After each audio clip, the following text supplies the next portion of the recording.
Alrighty, let's open up our manuals to your new section. It shouldn't have been new, but it is a new section. Yeah. Spiritual principles, wherever you decided to throw that in.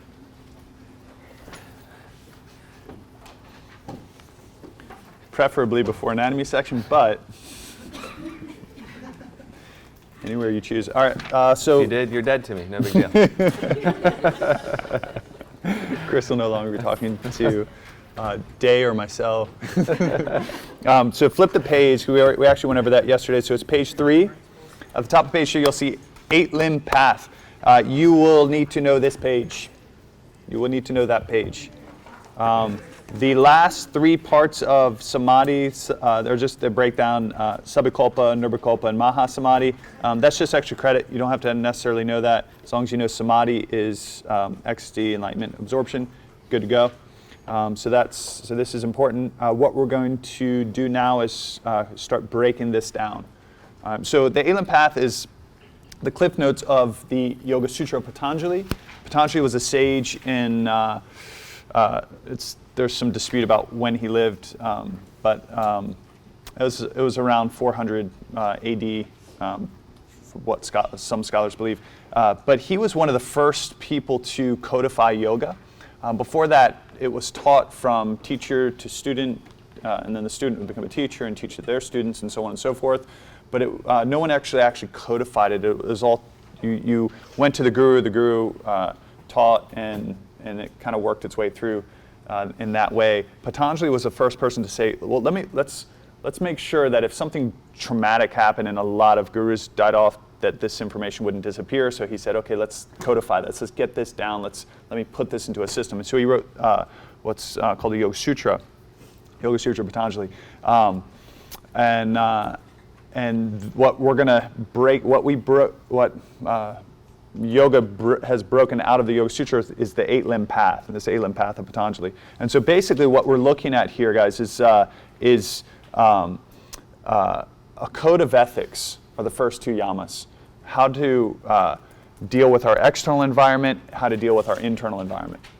Like if we get that part straight, enlightenment is easier to remember, is basically what his idea was.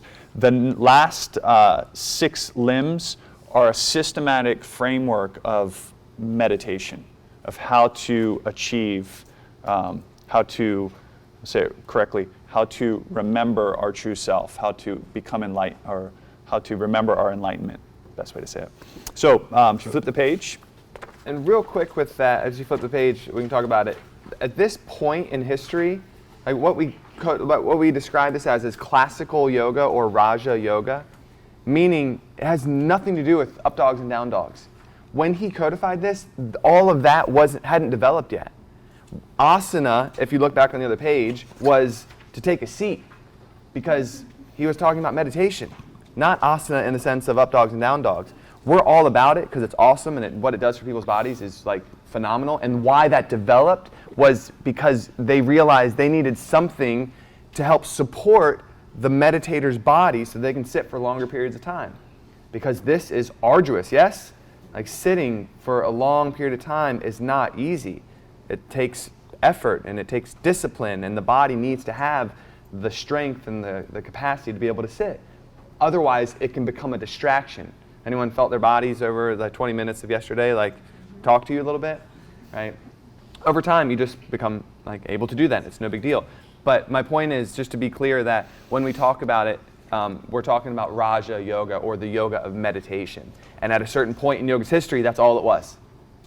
And so we're going to describe it now. The oldest text, just to piggyback on that for a minute, the oldest text found related to yoga asana itself, the postures, is from around 1500. So it was over 1,000 years later from when Patanjali put together the Yoga Sutra to when the first written text of actual asana, actual practices, was codified. So that's a huge gap. You had aesthetics that were doing physical things in the woods, like just odd, crazy things, but it wasn't for the purpose of enlightenment. It was actually the opposite of the body is a gross distraction, so I'll do things like keep my arm up over my head for years and years because I don't care about the body and I can do whatever I want with it, to let me use the body to help me wake up. Let me use this physical form to help me still the mind in the process of awakening. And the Hatha Yoga Pradipika is one of the oldest texts on yoga asana, and it was developed around this idea that was spawned around that time that, hey, the body isn't a gross distraction, it's actually part of the cosmos, part of this, of creation. How about using it as a tool instead to remember the truth of who we are? So that's the... Charmaine, do you have a question? How many years was that between? It's about 1,000 years. So it's about 15. It was around 1500. 1500 when Hatha Yoga Pradipika was written. Cool.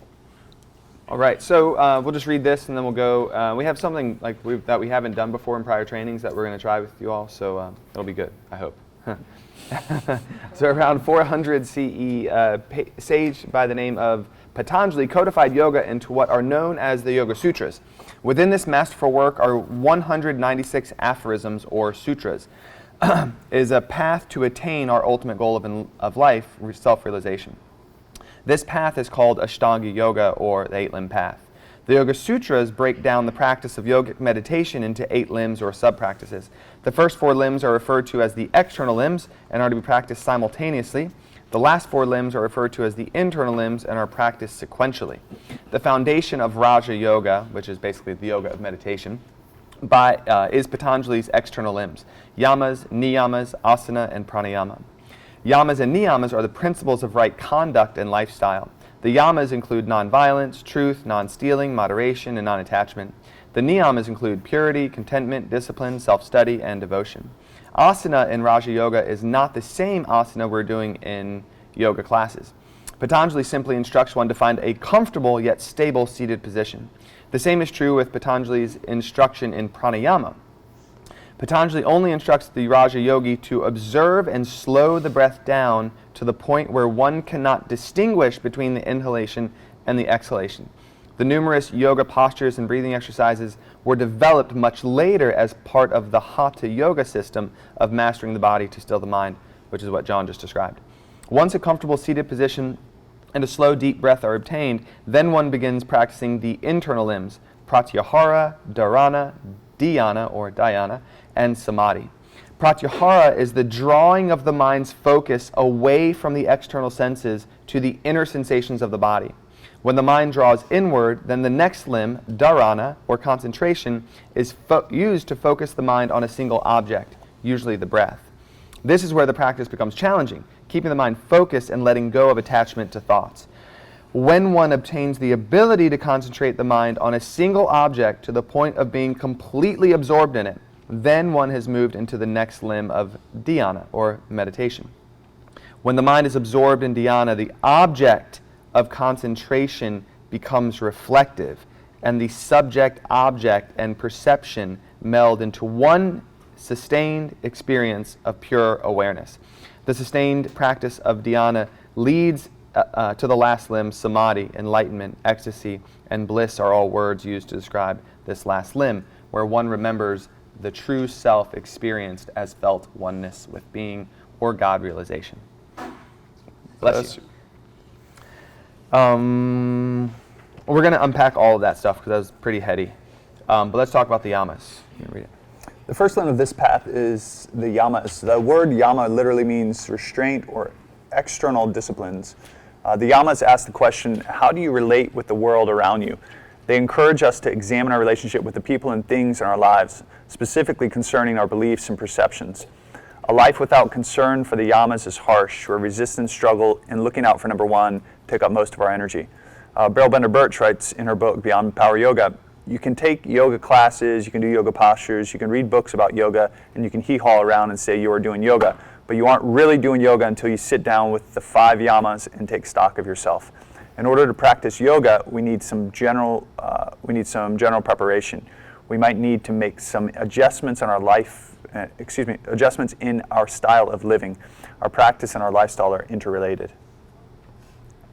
So the first yama we're going to look at is ahimsa, nonviolence.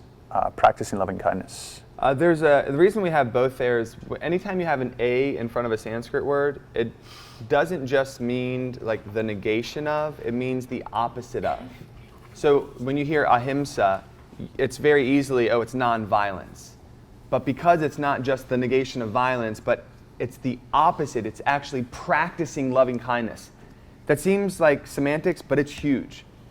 The way in which we apply ahimsa isn't just like dodging violence within ourselves and with other people.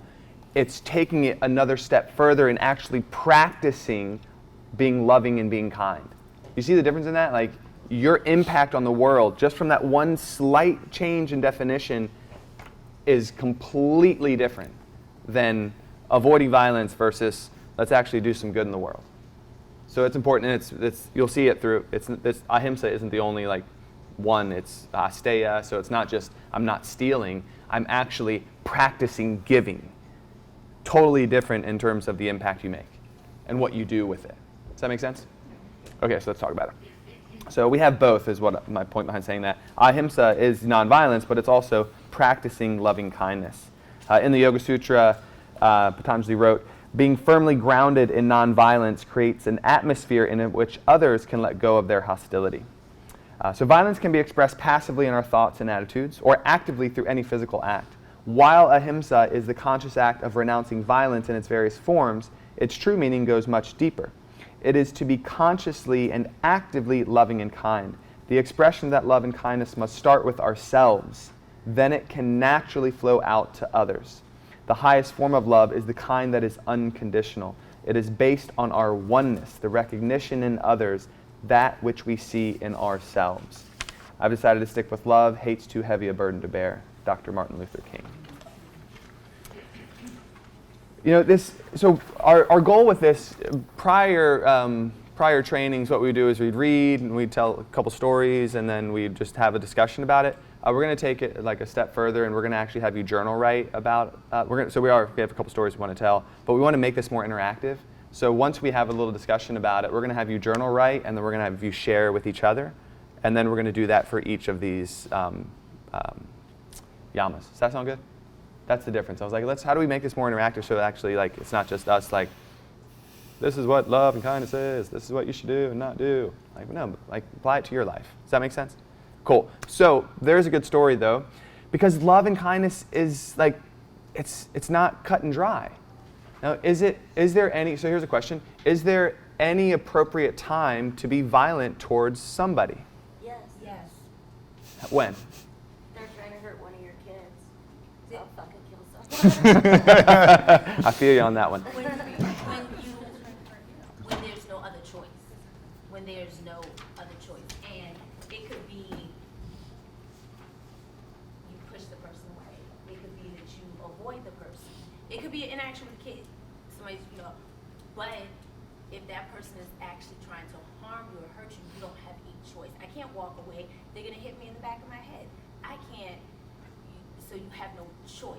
When it's down to the four F's. Right. You have no choice. So I want to be clear real fast too. Chris and I have no judgment about, like, so you literally you guys can say whatever you want to, no judgment about it, right? So I want to be clear with this because you're like, well, what would I say that they would want me to say, like they would like me to hear myself, you know what I'm saying? Like, be open and honest with this because like we're wide open. We like literally we studied mixed martial arts for a good portion of our lives. Like in like that violent part was something that we had. It was in the beginning. It was a way of it was cathartic for us because of all the intensity that we felt growing up, like with the anger we had towards our dad. It was a good, healthy outlet. But we studied an art that was basically like a mixed martial arts, like Ultimate Fighting Championship meets street fighting. It was Bruce Lee's philosophy on if you have to get in an altercation, how do you put somebody down as quickly and as fast as possible?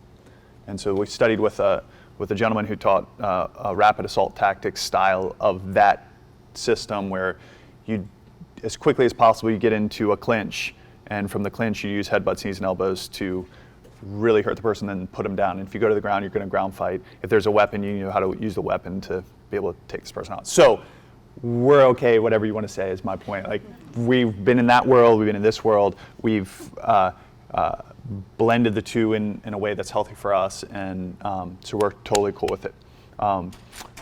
Anyone disagree with what Ebony said? Like, there is no time where violence is okay. I think there's always a choice. There's always another choice. And I mean, for me, though, ahimsa to me is always much more like a mental and like a spiritual thing than like a physical thing. I'm not a physically aggressive person. Like, it's never been my shtick. But I always think about it very much in terms of like mental and spiritual violence, and in particular in relation to myself. Yeah. If I don't prioritize practicing ahimsa towards myself, it's like impossible for me to do it towards anyone else. Yeah. Totally, Neil. And this is where we're gonna steer it into in just a moment. Like, this is because the ultimately, it's easy. A lot of times it's easier to say, well, no, I don't. I'm not gonna get into physical conflict, or I am gonna get into physical conflict, and see the reasoning behind it. For an example, and I'm gonna hold that part there, but a great example of this would be Gandhi. Right? One man with a mission was able to get 260 million people behind his mission of nonviolence to kick an entire country out of his country, right? Who had all the military power, all the backing, all the money, everything, and he was able to do it in a nonviolent way. Martin Luther King, another beautiful example of this. Through nonviolence, was able to create an entire shift in our civilization, an entire shift, right? Civil rights movement, right? It was able to, and this is before, like, those two movements are great examples of the nonviolence approach without social media. They were able to get so many people behind it, right? And be able to do it. And I can see the power in that, in the nonviolent way, right? But if someone were to do something that was going to affect my family, I have no problem being violent. I have no problem being physical in that way, right? So I also play with this balance of, right? Can there always be a way to, we're just specifically speaking about the external, right? Because there is an entire internal play that goes back to what we were talking about before about judgment and being harsh and being criticism, that violence that we do to ourselves on a daily basis. The mental talk, we beat ourselves up constantly, that violence is really where we want to go, but we want to start on the more superficial part of this. I've been grappling with this for a while, and I'm not too far from it. I'm working on reconciling.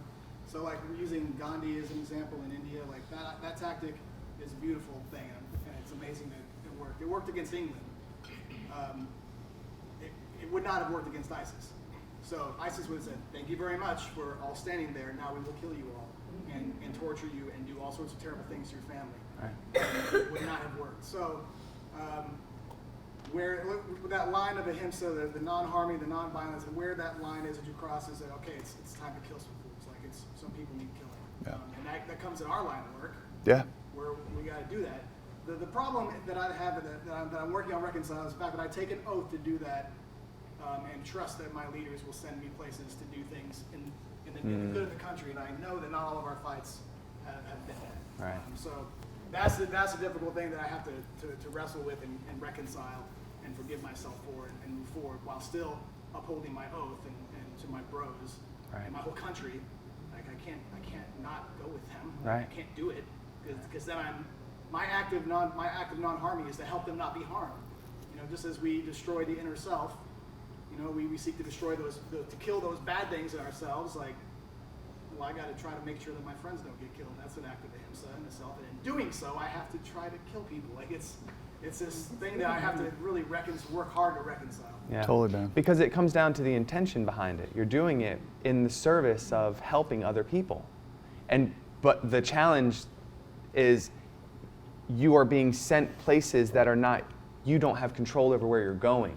And so you have to trust that their intent is pure to actually help these people that where you're going to, it's like, And if it's not, and you realize that it's not, then that's the battle. And the problem is that I do have a choice.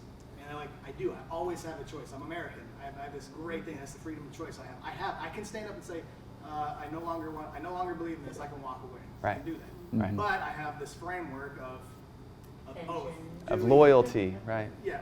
Well, not even. I know I can find a job. I know I can leave and find a job. I don't worry about the money. It's Loyalty. Yes, it's the loyalty. It's the knowing that I'm walking away from my brothers.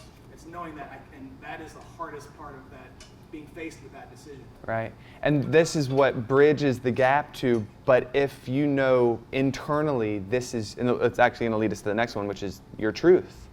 What is that truth? And then if it's your truth and you're pushing it down for the sake of oath and loyalty, then that's just that it's going to be friction inside of you that you have to reconcile. And there's not right or wrong. It's all comes down to what you feel is your highest and best. But what ends up leading to that friction is, it goes back to what Neil was saying, which is like, we can never treat anyone else any better or worse than we treat ourselves. We will actually try to treat people better than we treat ourselves, but where it all stems from is, how much love do you have for yourself? How much do you care for yourself? That is the limit to which you're going to be able to love and care for other people. And I don't think anyone looks, majority of people don't look for balance, or they don't look for conflict. If they do, I think something else is going on. I always say that. There's something, that you're not mad at me, something else is going on. You're not mad at that person, something else is going on. You need to deal with that something else.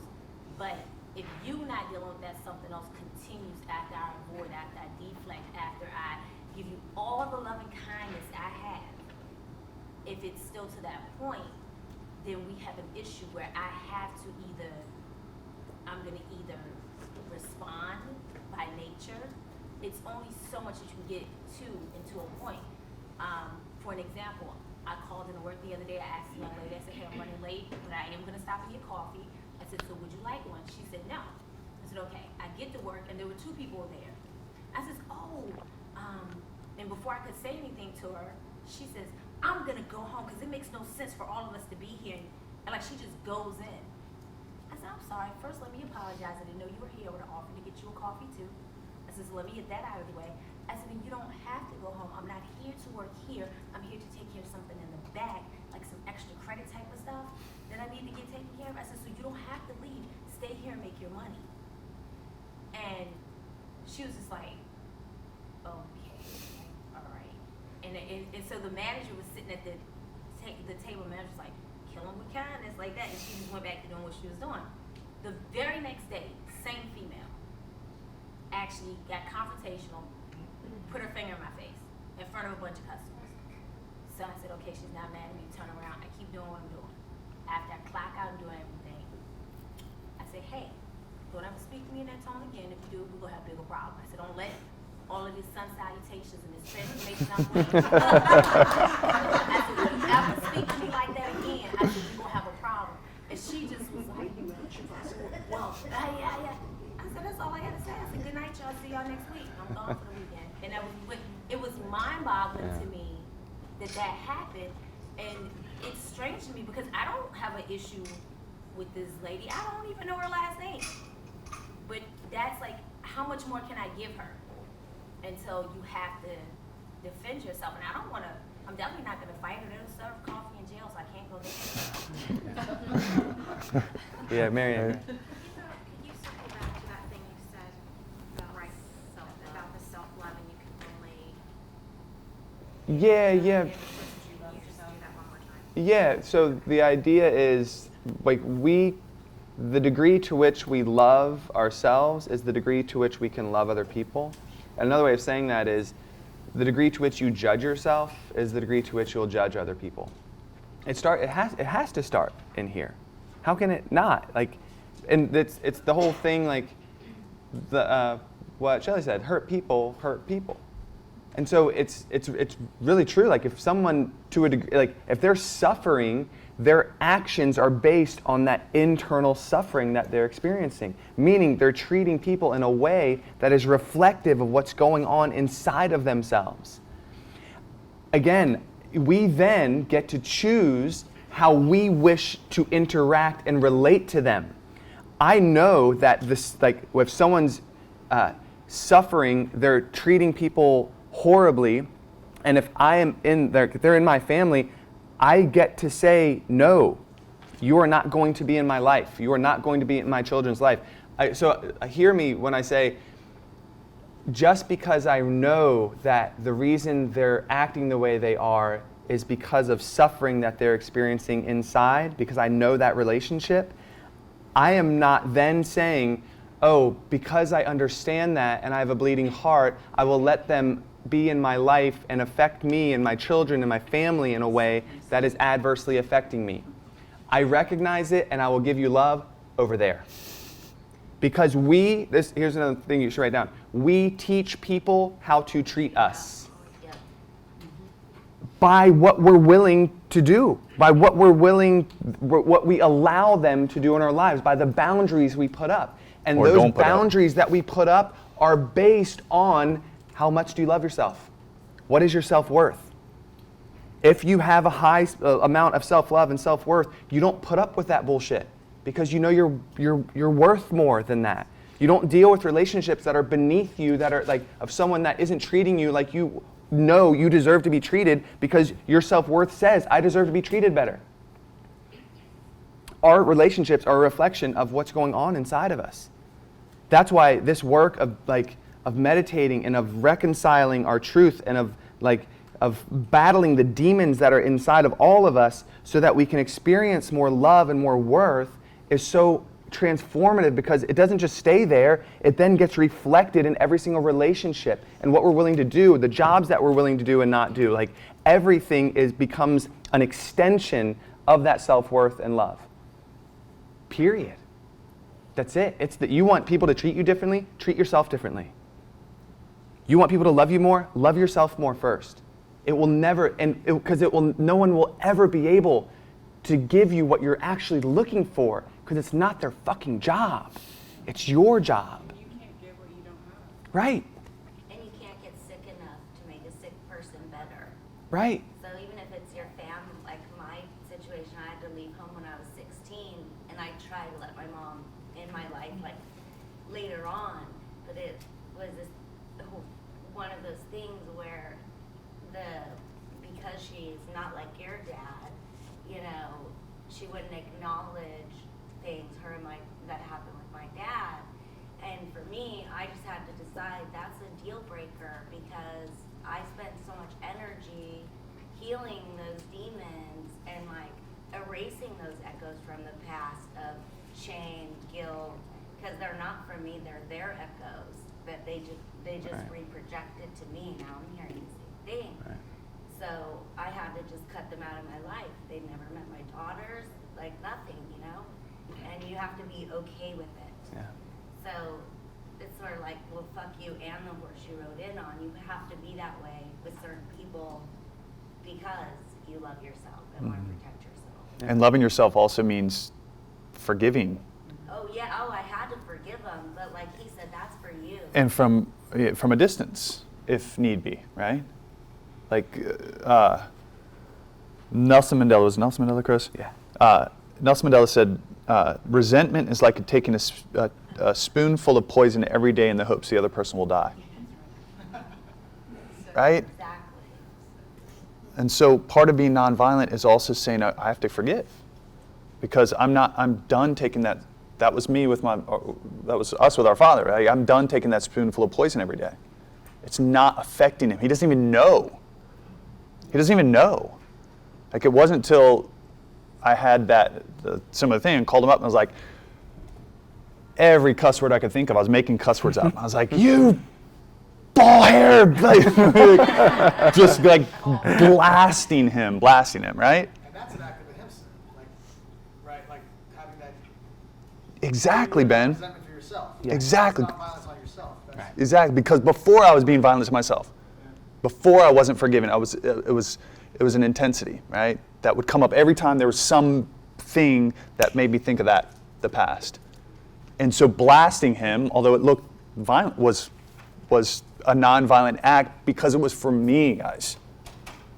if I didn't have the ability to do that, or if he reacted a different way, that was the start point of forgiveness for me. That was the start point of letting go, of saying, I'm not taking poison anymore. I'm done, right? Vital in this process. Vital. Marianne. Chris said in one of our Facebook posts in our group, I thought I had an understanding of what ahimsa was until he made what was probably a very innocuous comment, but it has completely flipped what I thought I understood, which was, just to be clear, when it comes to the psychological and emotional patterns, killing the things that are harming you is an act of ahimsa. That has stuck with me ever since you wrote that. Because that was completely opposite of what I understood ahimsa to be. Yeah. Yeah. Could you say that one more time for the people down here? Okay, sorry, yeah. Just to be clear, when it comes to the psychological and emotional patterns, killing the things that are harming you is an act of ahimsa. Yeah. I'm assuming where that carries over to the physical realm. Like, when does an act of ahimsa become killing that which is actually actively trying to kill you? Yeah. Like, I think that's legitimate too. That's something that I'm trying to explore. Ben, to your point you're making before of like if we put ourselves in a position, being a father, I put myself in a position where I'm going to protect my kids and I'm going to protect my wife. I'm going to protect my family. I'm going to protect whoever's around me that I love dearly. Right? I put myself in that position. Our brother, so we've brother-in-law, ex-brother-in-law. They're all special forces. They put themselves in that position. They chose to put themselves in that position, just like I chose to put myself in that position, to protect their brothers that they work with, their brothers and sisters that they work with, and the people that are being affected in a whole other country by other people who are doing violence on them. Right? That we are putting ourselves in they're putting themselves in that position. So it's like there are times where we have to be violent, right? Just like me calling up and blasting my father, be violent in order to maintain nonviolence, right? Yeah, after Ben said what he said, I just went to town journaling about trying to grapple with being a part of an organization that has inflicted atrocities and also just inflicted violence for the purpose of keeping the country that we know and love as it is. And so I did think of that, the military, as long as it is going out into the world and protecting our country like a father would or a mother with their own family, that's great. That's why it's there. But then, you just have to hope and trust the powers that be are doing that for those reasons. Yeah. And so, at what point is it our responsibility to look into that and to care about that? Because at the end of the day, you're gonna go do what you're told to do. Yeah. I'm gonna drop off